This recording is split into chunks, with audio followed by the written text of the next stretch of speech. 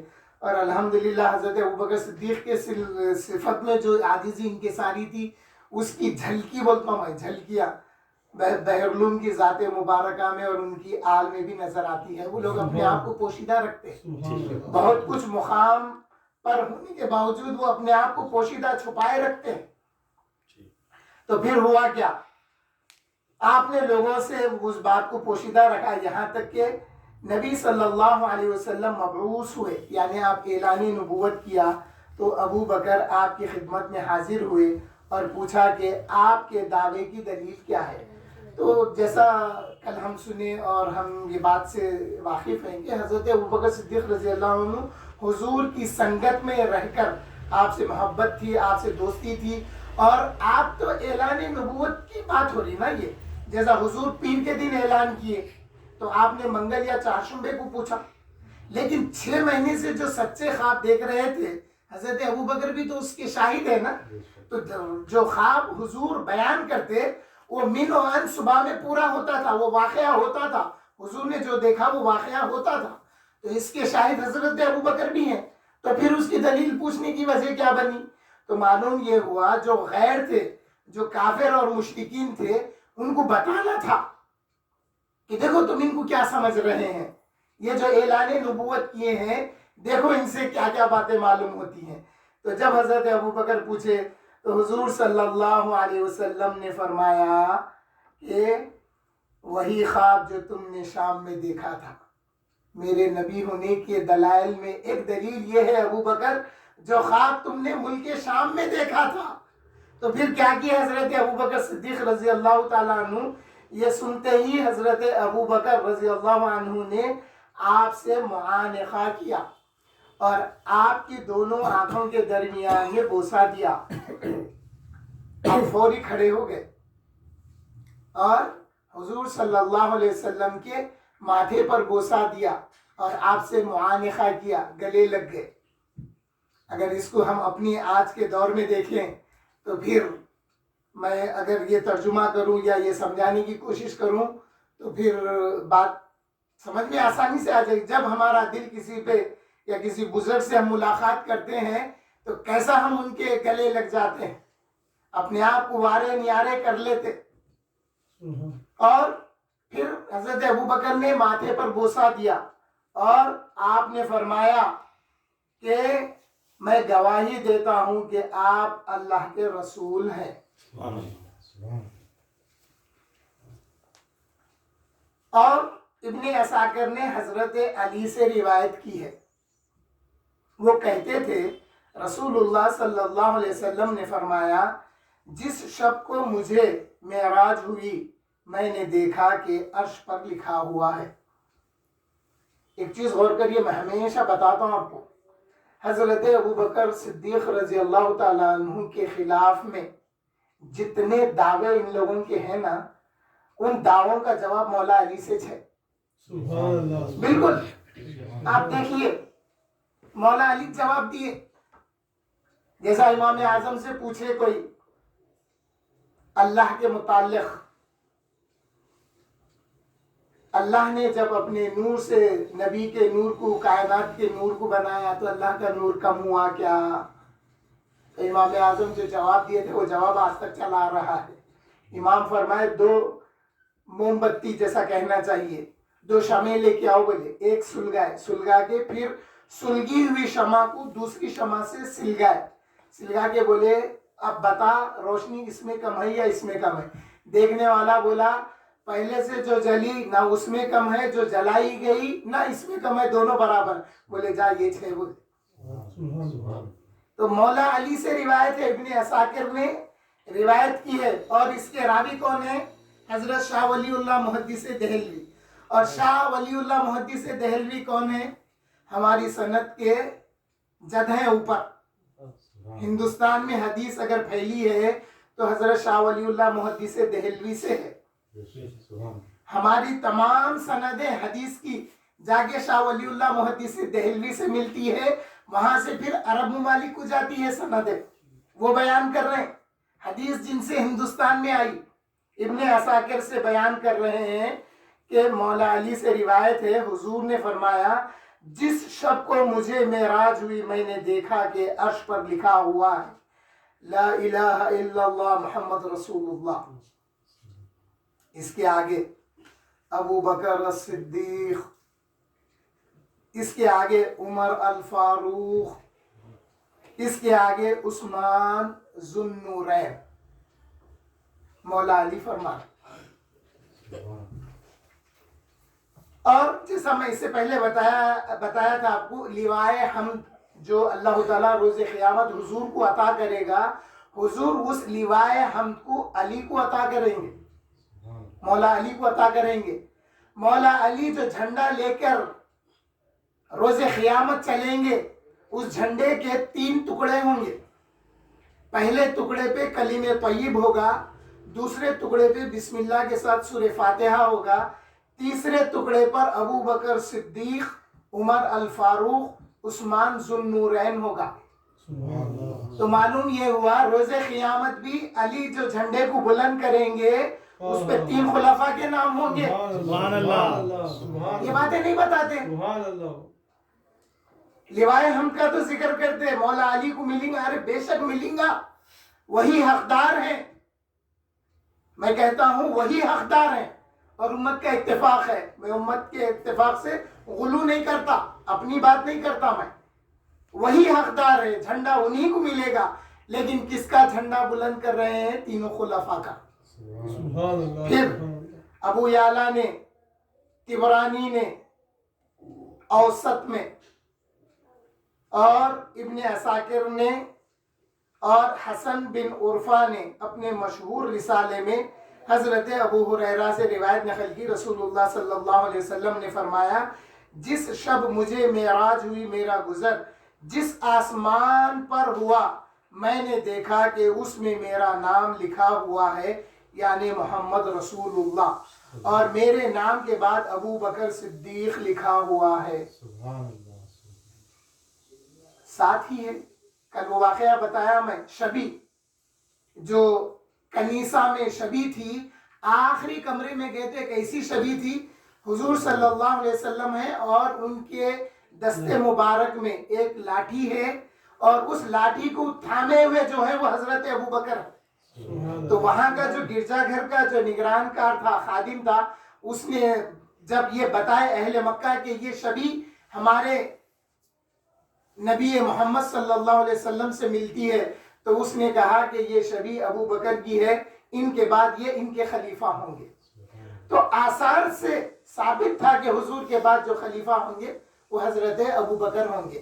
اور ایک بات دیکھیے، یہ جو خلافت کا فلسفہ ہے نا، اس کو اگر آپ غور کریں گے تو اللہ تعالیٰ نے جیسا ملائکہ سے فرمایا وَإِذْ قَالَ رَبُّكَ لِلْمَلَائِكَةِ إِنِّي جَاعِلٌ فِي الْأَرْضِ خلیفہ، کہ جب اللہ نے فرمایا ملائکہ سے کہ میں زمین میں اپنا خلیفہ مقرر کرنے والا ہوں، تو ملائکہ کیا اعتراض کرے؟ ملائکہ اعتراض کرے کہ اے اللہ ایک ایسے کو پیدا کر رہا جو زمین پہ جا کے فتنہ فساد خون خرابہ کرے گا، اے اللہ کیا کافی نہیں ہے؟ ہم تیری تسبیح و تقدیس کرتے ہیں. تو اللہ فرمائے انی اعلم ما لا تعلمون، جو میں جانتا ہوں وہ تم نہیں جانتے. اس کے بعد میں اللہ نے حضرت آدم کو اپنے اسماء کا علم عطا کیا. اس کے بعد میں پھر ملائکہ سے کہا کہ اب بتاؤ تم، تو کہنے لگے سبحانک لا علم لنا الا ما علمتنا، اے اللہ ہم اتنا ہی جانتے جتنا تو نے ہم کو عطا کیا ہے. تو اللہ تعالیٰ نے اپنے تمام اسماء کا علم حضرت آدم کو عطا کرنے کے بعد ان کو اپنی خلافت عطا کیا. اب خلیفہ اگر آدم ہے تو پھر آدم کی صفت کیا ہے معلوم؟ حدیث شریف میں آدم کی صفت حدیث شریف میں یہ آئی کہ خلق اللہ آدم علی صورتہ، اللہ نے آدم کو اس کی صورت پر بنایا. اگر اعلیٰ صورتی ہی آدم کی طرف ہے اشارہ، تو اللہ کو جیسا منظور تھا آدم کو بنانا، وہ آدم کی صورت پر اللہ نے بنایا. اگر صورت ہی ادھر ہے جس نے بنایا ہے تو پھر کیا کریں گے؟ قرآن میں ذکر ہے نا، ید اللہ فوق ایدیہم. اے میرے محبوب، جو آپ کے دستے مبارک پر بیعت کرتے ہیں گویا کہ وہ دستے قدرت پر بیعت کرتے ہیں، اور ان کے ہاتھوں پر دستے قدرت ہے. ہاتھ نبی کا ہے، اللہ فرما رہے میرا ہاتھ. پھر اذ رمیت وما رمیت ولکن اللہ رما. اے محبوب، جن ہاتھوں سے آپ نے کنکریاں ماری ہے وہ ہاتھ آپ کے نہیں ہے، بلکہ اللہ نے دست قدرت سے وہ کنکریاں ماری گئی. تو پھر صحابہ کو شوق اللہ کے دیدار کا نہیں ہوا، حضور کو دیکھ لینا کافی تھا. سبحان اللہ سبحان اللہ. جیسا قوم موسیٰ عرض کری ارنا اللہ جہرتن، اے موسیٰ ہم اللہ کو اپنی ماتھے کی آنکھوں سے دیکھنا چاہتے ہیں. مگر مصطفیٰ کو دیکھنے کے بعد صحابہ میں یہ خواہش نہیں ہوئی کہ اللہ کیسا ہے دیکھیں گے، کیونکہ میں اس سے پہلے بتایا آقا کریم صلی اللہ علیہ وسلم جب معراج سے تشریف لائے تو آقا فرمائے من رانی را الحق، جس نے مجھے دیکھا اس نے حق کو دیکھا. اس کی تفصیل ہے کسی اور موقع پہ بیان کروں گا.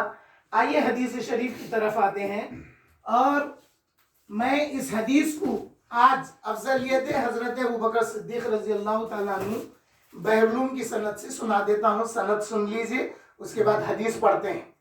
ہمارے پاس اس لیے میں بولتا ہوں، ہمارا جو اسٹیج ہے نا اہل سنت والجماعت کا، چاہے وہ آفتاب خطابت بیان کرے یا میں بیان کروں، ہماری تعلیمات بحرالعلوم کی تعلیمات پر ہے، اور ہم لوگ سند کے ساتھ بولتے ہیں. اگر ہمارے پاس عقیدہ صدیق اکبر کا افضلیت کا ہے تو ہمارے پاس سند ہے، ہمارے پاس سند موجود ہے، تبھی ہم بیان کرتے ہیں.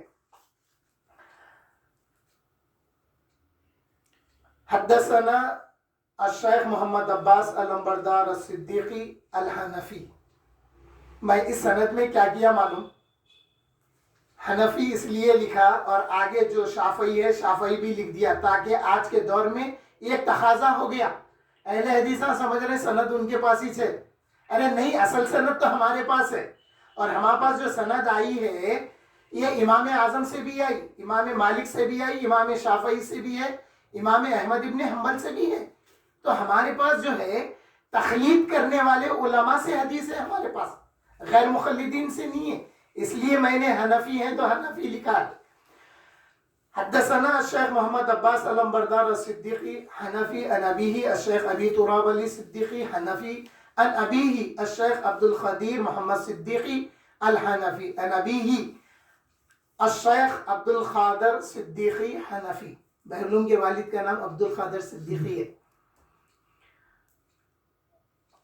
ان اساتذہ الشیخ عبد الغنی المجددی الدہلوی الحنفی ان استاذہ الشیخ ابی طاہر محمد بن ابراہیم الکردی الشافعی ان ابیہ الشیخ ابراہیم الکردی النقشبندی الشافعی ان استاذہ الشیخ صفی الدین احمد بن محمد الخشاشی الشافعی ان استاذہ احمد بن علی بن عبد القدوس ابو المواہب الشناوی ان استاذہ الشیخ شمس الدین محمد الرملی الشافعی ان استاذہ الشیخ الزین زکریا بن محمد الانصاری الشافعی ان استاذہ الشیخ شہاب الدین احمد بن علی بن حجر الاسقلانی الشافعی ان استاذہ الشیخ ابراہیم بن احمد التنوخی ان استاذہ الشیخ ابی العباس احمد بن ابی طالب الحجار